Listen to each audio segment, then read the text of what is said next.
Magandang araw po mga kababayan. It's another day in the life of our maestro. Ang pakay po natin sa araw na ito ay linisin yung surroundings ng titirhan nila kasi dito sa portion na to ay yun kasi ang rason na kung bakit umaano yung tubig. Although tapos ng palitada, linagyan po natin ng Sahara.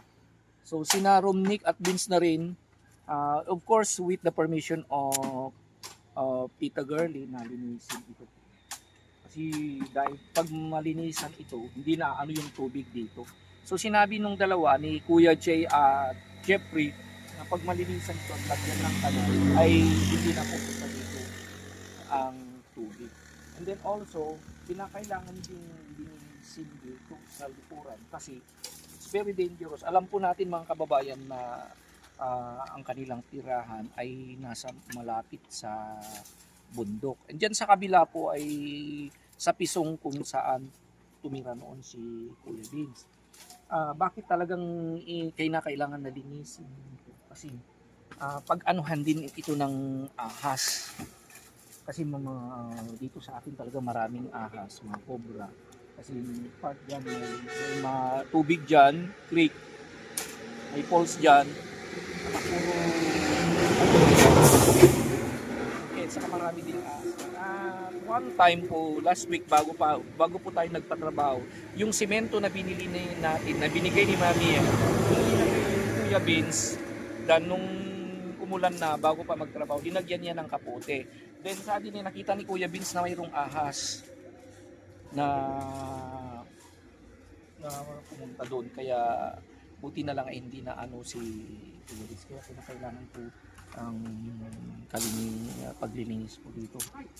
So, mga anakis natin ang tulong-tulong, sila po lahat nag-volunteer.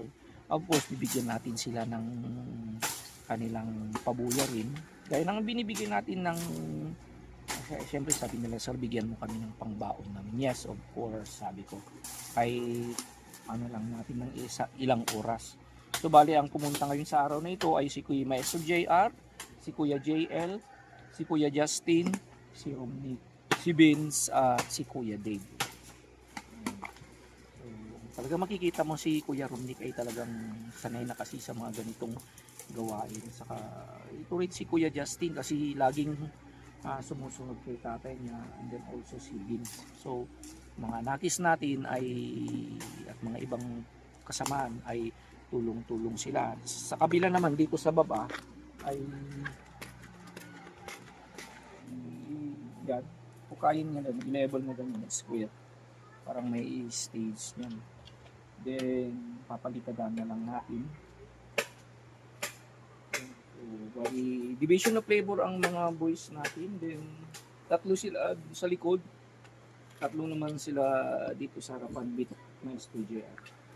Yan kasi sa part na yan ay may magandang ano dyan, tubig kung saan maraming naliligo dyan. Tinatawag nilang banak. Kaya maririnig yung napakalakas na agos ng tubig. Babae dyan. Wala bang ibang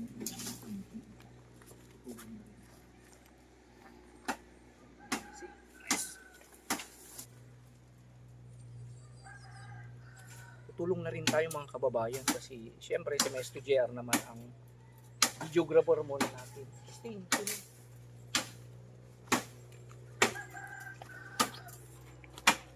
Ang dami ring basura dito, dapat kailangan maalis din ng mga to para hindi paganoan ng mga lamok, bawa.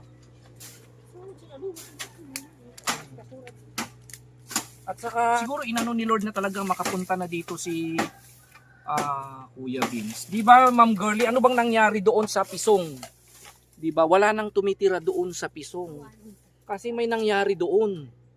Di ba yung isang anak ni Tita Kati daw, oo, nakagat ng ahas doon sa pinupuntan namin. Yun ang sinasabi ko noon kay Kuya Vince na hindi advisable dito kasi ito ay ano yung pag napalibutan ng tubig at yan o, yan, yan. There is possibility na papasok ang mga ahas dito. Yun po ang nangyari lang, apakan niya yung ahas, nakagat yung bata. Kaya that time din, yung araw din nung talagang umalis na sila, umuwi na sila sa Narbacan. Kasi natakot na rin yung batang pumunta sa school. Buti na lang at naagapan nilang inano sa doktor. Ayan. Yung talaga sinasabi ko, inatatakot ko kay Kuya Vince, tingnan nyo nga. Di ba pumunta ditong ahas agad? Siyempre sinasabi ko talaga, yung mga ahas, pag umuulan at naghahanap din sila ng mga shelter. Kaya inaano ko palagi, dapat ang mga kwarto nila ay malinis. Okay, so for their own safety na rin, for their health, nang sa ganun ay hindi sila maano sa dengue.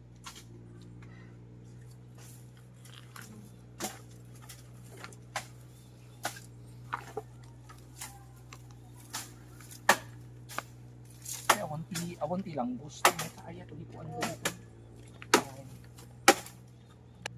Patit kanyang ditilong ko natukol di po na. Tao may na daw. Pati mga kuan. Bakit patit kanyang po Kaya nga to kilo. muna.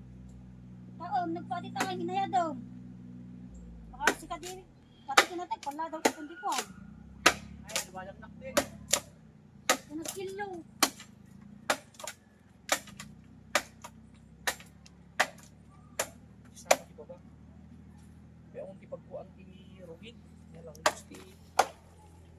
Tumutulong na rin si Tita Girly.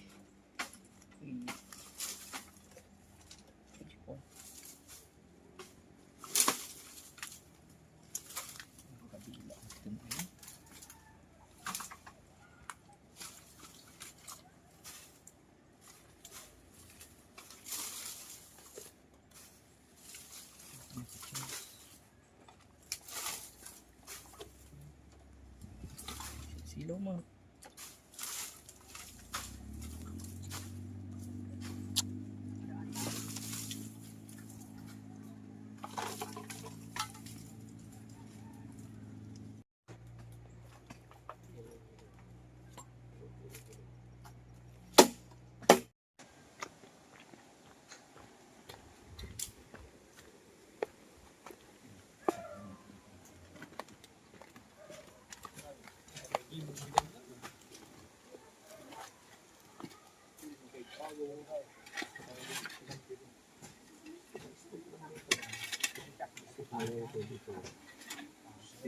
Ito ni.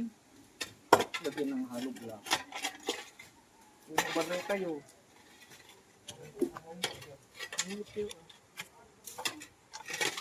Yung gagawin dito, yung talagang ito. Yan, lagyan ng hollow block. Then, level po yan. Yung cemento. Pati yun na yung kwarto.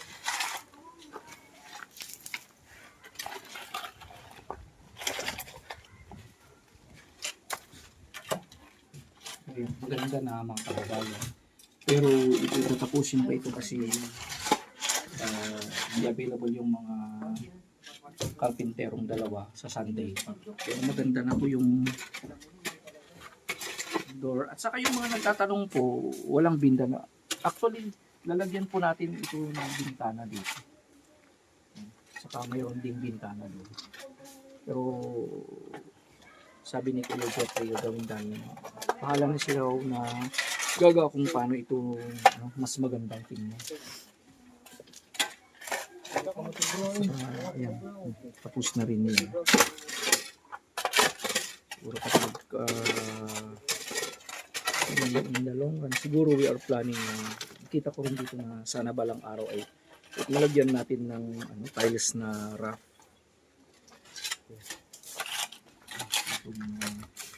At dito palalagyan po natin dito ng hagdanan.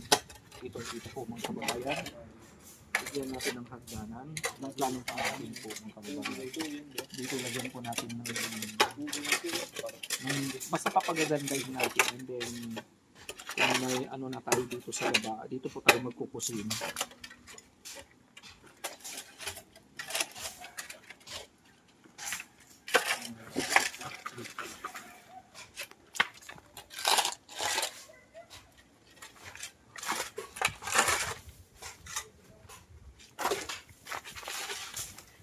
Kaming girly. Silid mo lang yan. Silid mo lang kaawat yung mic. Kuya Vince. Kuantang. Talagang kinakailangan na talagang malinisan ito. Yun ang kinatatakot. Doon ako natatakot kasi siyempre po may ahas dyan. Possibility na aakyat dyan. Yung temporaring yan, ginawa ni Kuya Vince muna. Bang iniintay po natin yung pinagawa natin.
Sige.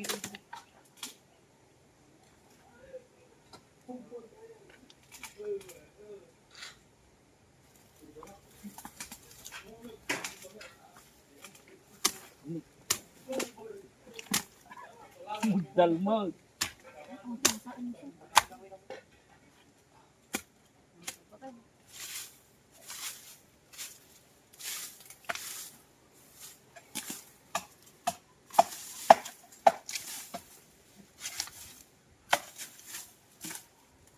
Likod yun.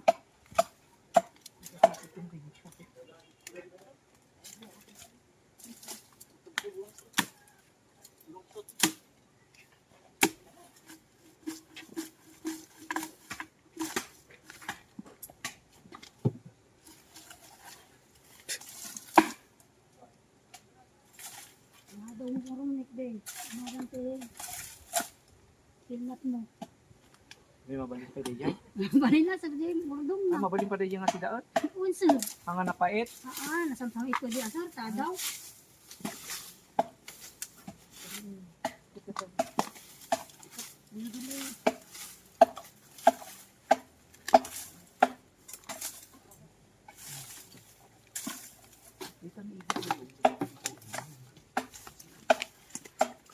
Anuan ng ahas. Bagkat mo ipan ipon la daw ta mo. 4 down. Manakay anam.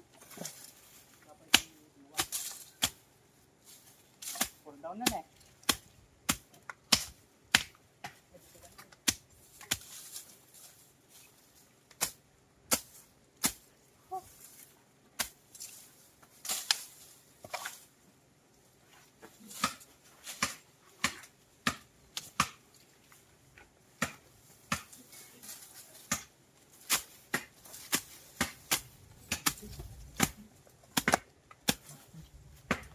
Dusa na dilagyaw. Kapag ka Nick.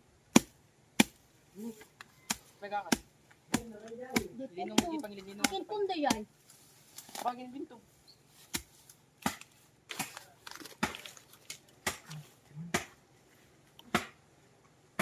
Man di balak mo. Kasi man diyan.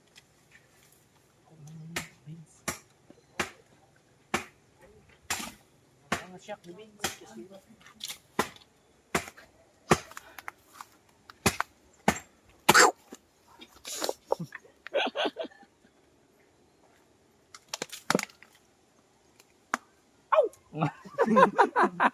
o di nakakala.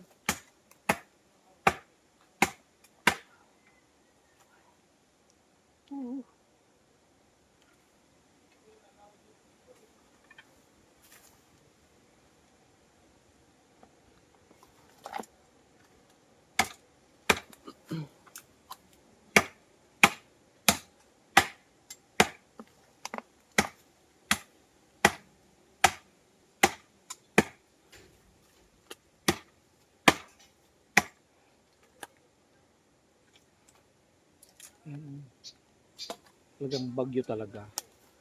Maaraw kanina, ngayon, ano na naman?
So yan mga kababayan, as of now, so yun na po ang natapos kay Kuya Bills. Okay na yung door.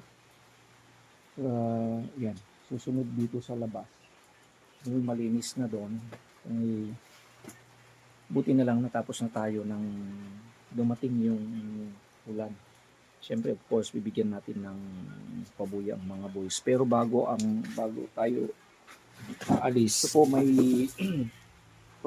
yan. Ito po ay galing pa yung Mami Rose muli na po. Galing po sa kanya ito. Yung pinambili natin yung colostomy, yung 3,000 niya. Itong kinuha natin. Bali, ang nandito is 7 pieces ang nasa loob. Para kay Beans sa colostomy. Okay, Beans. Dito from Mami Rose Molina. O yan mga kababayan, yung colostomy. Then also, mayroon ding kinakailangan. Magmask kapag linilinisan mo yung tiyan mo. Also, kinakailangan din ng wipes. Ayan. Siyempre, sabon, shield. Iba ito yung dinalagyan ng tali, di ba? Para sa sa ganun ay hindi makawala yung yung colostomy. Kasi there are times kasi naman yun na yung ano ba yun? Yung plaster. Di ba may bag yan? May bag na nang binigay Yes, sa iyo. Bag tapos lagyan mo ng ganyan sir para mas matindi. O di yun gamitin mo yung mga binibigay. Yes sir. And then yan, so okay. And then also alcohol. Yan po. So yan po, galing pa kay Ma'am Rose Molina Lahat yan po. Yan din. So napakaswerte mo. So dahil yan ay pinagkaloob ni Mami Rose.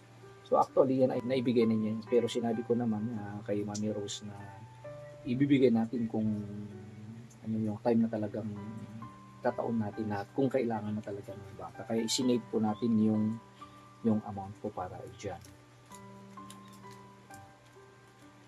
Mami Rose, maraming salamat po sa lahat ng blessing na binigay niyo po na ito.